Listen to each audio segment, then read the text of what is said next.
안녕하세요. 경제수학의 신태환입니다. 이번 시간에는 화폐와 환율, 그리고 환율의 계산에 대해서 알아보도록 하겠습니다. 오늘도 한번 텐션 높여서 즐겁고 신나게 배워보도록 하죠. 자, 이에 앞서서 환율을 직접적으로 들어가기 앞서서 여러분에게 왜 환율을 알아야 되고 환율이 얼마나 중요한 것인지 한번 우리가 두 가지 사례를 들어서 짚어보도록 하겠습니다. 첫 번째 사례입니다. 제가 첫 번째 사례로 호주를 가져온 이유는 제가 2011년도에 워킹 홀리데이 비자를 발급받아서 호주에 1년 정도 이렇게 지내다 왔습니다. 당시에 악어를 키우는 악어 농장에서도 잠깐 일을 했었고요. 또 세차장에서 차 청소도 하고 또 마트에서 일도 하고 그다음에 또 새벽 청소 이런 다양한 일들을 했었습니다. 당시에 제가 일을 하던 2011년도에 호주의 최저임금은 약 15호주 달러였습니다. 자, 왼쪽에 있는 환율 그래프를 보시면 2012년도 근방에서 호주 환율은 최고치로서 1216원이었습니다. 이게 무슨 말이냐면 호주 달러 1달러를 교환하려면 한국 돈 1216원이 있었어야 필요하다. 그걸로 교환할 수 있다. 이렇게 생각하시면 되겠습니다. 그래서 당시에 이 15호주 달러를 한국 돈으로 환산해 보면 약 18,000원이다. 이렇게 볼 수가 있었던 것이죠. 자, 하지만 이 그래프 보시면 아시겠지만 쭉 계속 하향하여서 2020년도에 최근에 707원까지 최저치를 찍었습니다. 자, 그럼 무슨 일이 발생하냐? 자, 2020년 호주의 최저임금은 15호주 달러에서 19호주 달러로 늘어났습니다. 하지만 한국 돈으로 환산을 해 본다면 14,000원밖에 되지 않는 것이죠. 맙소사. 여러분, 이게 말이 되나요? 9년 동안 최저임금이 4,000원이나 감소한 겁니다. 늘어난 게 아니라. 이게 말이 되나요? 이게 벌어질 수 있나요? 여러분의 환율을 아셔야 지금 무슨 일이 발생한 건지를 온전히 이해할 수가 있을 것입니다.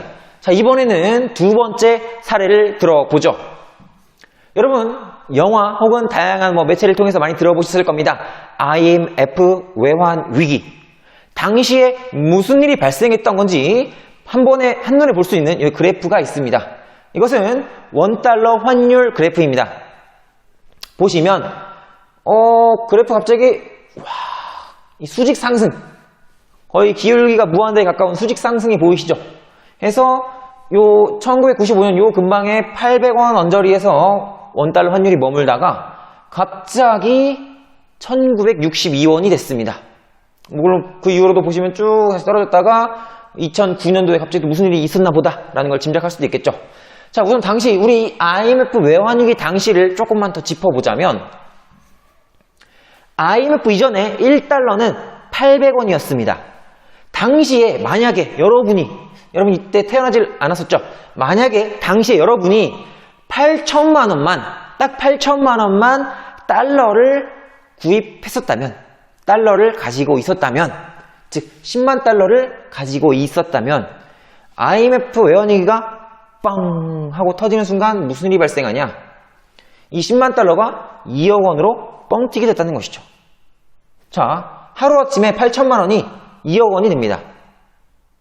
자, 이게 어떤 일이 벌어진 건지 감이 오시나요? 물론 이렇게 누군가 이익을 본다면 또 누군가는 엄청난 손실을 보는 그런 안타까운 일들도 많이 발생했습니다. 그래서 여러분은 경제를 이해하셔야 되고 또 환율을 이해하셔야 됩니다. 도대체 어떤 일이 발생했기에 이런 일들이 벌어지는 건지 여러분은 환율을 통해서 이제는 알 수 있게 될 겁니다. 환율 꼭 알아야 된다는 것이죠. 좀 더 직접적으로 여러분 개개인에게 여러분 해외 직구 점점 늘어납니다. 해외여행 앞으로 여러분 많이 다니게 될 거고요. 유학, 누군가 또 유학을 가겠죠. 자, 이런 식으로 이런 활동들을 할 때마다 여러분은 환율이 직접적으로 여러분의 삶에 영향을 미칠 것입니다. 따라서 우리는 환율을 꼭 알아야 한다는 것이죠. 자, 화폐와 환율. 우리는 이번 시간에 환율의 의미와 환전하는 방법을 간략히 알아보겠습니다. 자, 기본적인 용어부터 체크하고 넘어가죠.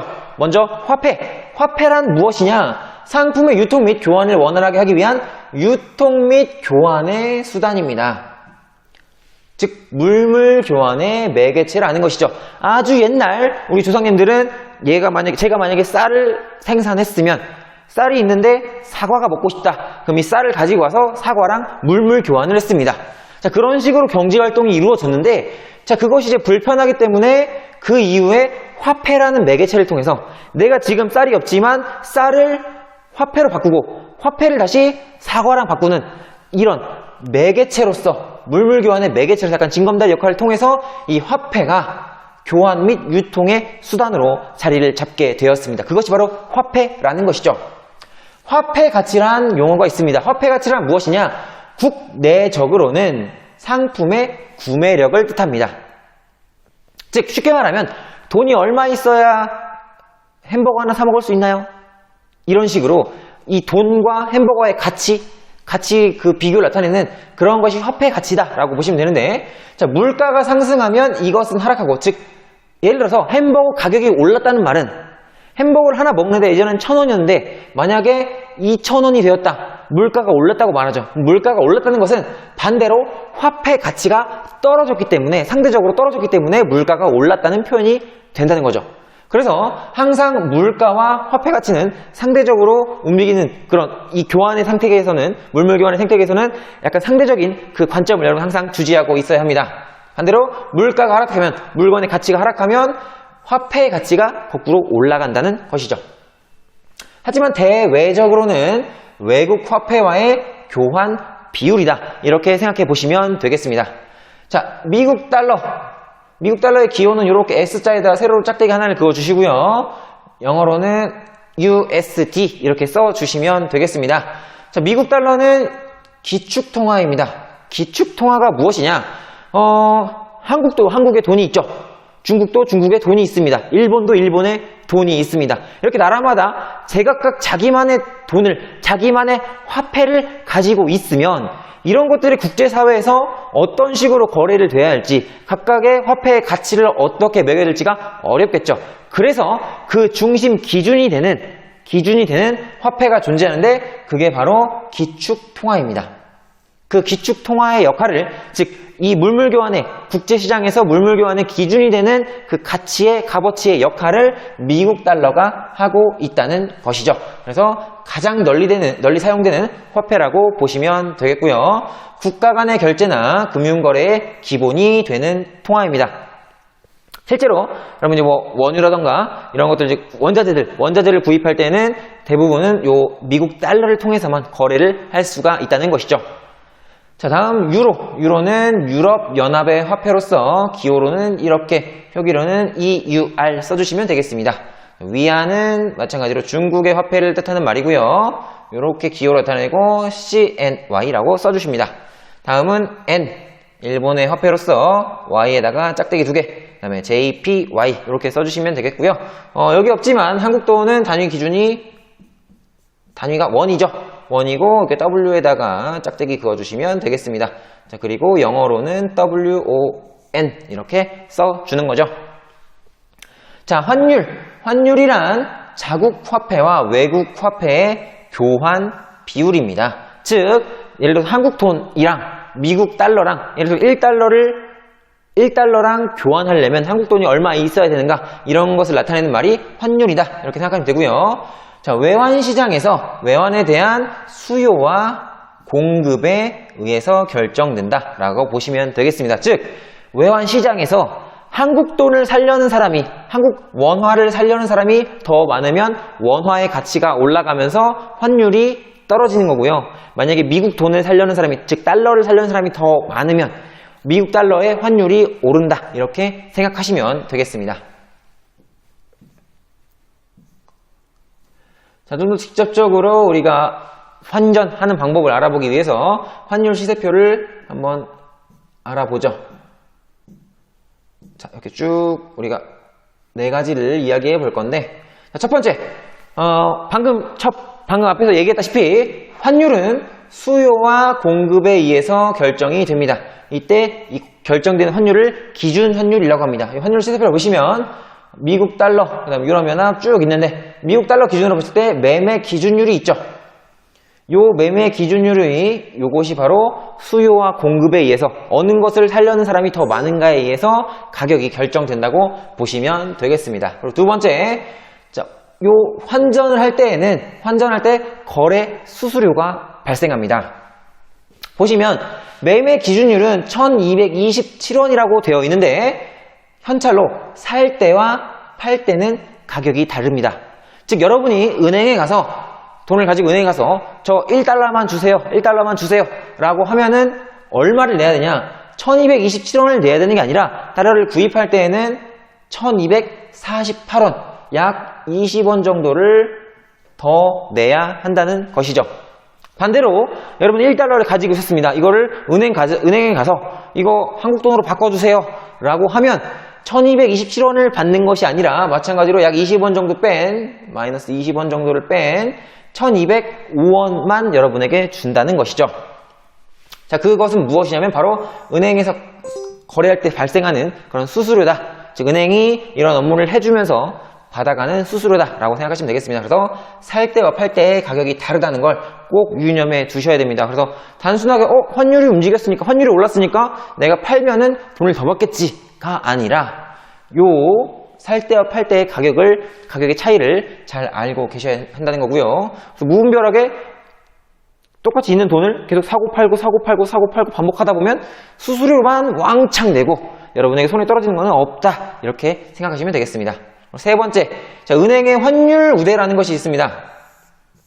이 환율 우대는 예를 들어서 뭐 환율 100% 우대. 자, 환율 100% 우대라는 건 뭐냐면, 자, 여기 보시면 이 수수료가 20원이 붙죠. 이 20원에 대해서 100% 다 깎아주겠다 이겁니다. 그러면 다시 한번 생각해보면, 또 다른 예를 들어보면 환율 50% 우대라는 말은 원래는 20원의 수수료를 받았는데 이거를 50% 깎아주니까 10원만 더 받겠다. 즉 여러분 달러 살 때 1248원이 아니라 1238원이라든가 이런 식으로 할인해주겠다. 수수료를 깎아주겠다. 그 개념이 환율 우대라는 개념이다 라고 생각하시면 되겠습니다. 자, 4번, 은행마다 기준 환율과 스프레드가 다를 수 있다라는 말이 있는데, 자, 우선 여기 보시면 이 환율 시세표는 하나은행 기준입니다. 은행에 따라서 이 매매 기준율이 조금씩 다를 수가 있고요. 또 은행에 따라서 이 수수료의 차이가 다를 수가 있습니다. 지금 여기 수수료는 플러스 마이너스 20원 정도가 되죠. 그 플러스 마이너스 20원 그 차이를 매매 기준율로부터의 그 차이를 스프레드라고 부릅니다. 환율 스프레드. 그래서 요 스프레드가 기관마다 다를 수 있다는 거, 은행이나 금융사마다 다를 수가 있다는 것도 알아주시면 좋겠습니다. 자, 다음으로 넘어가 보죠. 환율의 계산입니다. 환율은 기본 통화분의 가격 통화로 계산을 해줍니다. 자, 예를 들어 $1 환율은 기본 통화가 달러가 되는 거고요. 그리고 1달러를 교환하기 위해서 얼마의 한국 돈이 필요한가 라고 생각하시면 되겠습니다. 그래서 1달러 교환하기 필요한 원화 가격.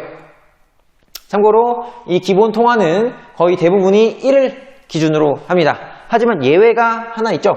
그 예외가 누구냐면, 혹시 눈치 빠르신 분들은 이 앞에서 보셨겠지만 여기 보시면 일본만 100엔이라고 표기가 되어 있습니다. 나머지는 다 기본 단위가 1입니다. 즉 1달러를 교환하기 위해서 1227원이 필요하다. 1유로를 교환하기 위해서 1334원이 필요하다. 1위안을 교환하기 위해서 173원이 필요하다. 다 이렇게 1이 기준 단위인데 일본만 별도로 100을 기준으로 한다는 거 이거 따로 기억을 해 주시기 바랍니다. 자, 그래서 이렇게 됐고요. 자, 이번에 환율의 상승과 하락에 대해서 얘기하고 우리 정리해 보도록 하겠습니다. 환율의 상승을 평가절하라고 하락을 평가절상이라고 하는데 우리 쉽게 예를 한번 들어보죠. 예를 들어 환율이 상승했다고 해보겠습니다. 환율이란 것은 기본 통화분의 가격 통화죠. 그런데 이 기본 통화는 항상 단위를 1로 고정한다고 했습니다. 그렇기 때문에 얘는 고정값이죠. 그러면 환율이 상승하려면 이 가격 통화가 올라야겠죠. 그래서 예를 들어봐서, 자, 한국을 기준으로 환율이 오른다는 얘기는 1달러를 교환하는데, 좀 극단적인 예로, 원래 1,000원이었는데, 2,000원이 되었다고 가정을 해보겠습니다. 즉, 원래 가격 동화가 1,000원이었는데, 얘가 2,000원으로 상승을 해준 거죠. 그럼 분자가 커졌으니까 환율이 올라가겠죠. 자, 여기서 또 하나 우리가 짚고 넘어갈 게 있습니다. 환율은 이 화폐 교환 비율이죠. 따라서 환율을 따질 때는, 환율을 고민할 때에는 항상 상대방 측을 동시에 고민해야 됩니다. 우리 달러를 기준으로 잡았으니까 여기다가 상대 측을 미국이라고 해보죠. 그럼 미국 입장에서 환율은 예를 들어 1,000원을 구입하기 위해서 몇 달러가 필요한가 이렇게 한번 생각해 보겠습니다. 자, 예전에는 미국에서는 1달러가 1,000원일 때는 1,000원을 교환하기 위해서는 1달러가 있으면 되는 거죠. 그런데 1달러가 2,000원이 되었습니다. 그러면 내가 1,000원을 살려면 2,000원이 1달러니까 1,000원을 가지고는 0.5달러를 교환할 수가 있겠죠.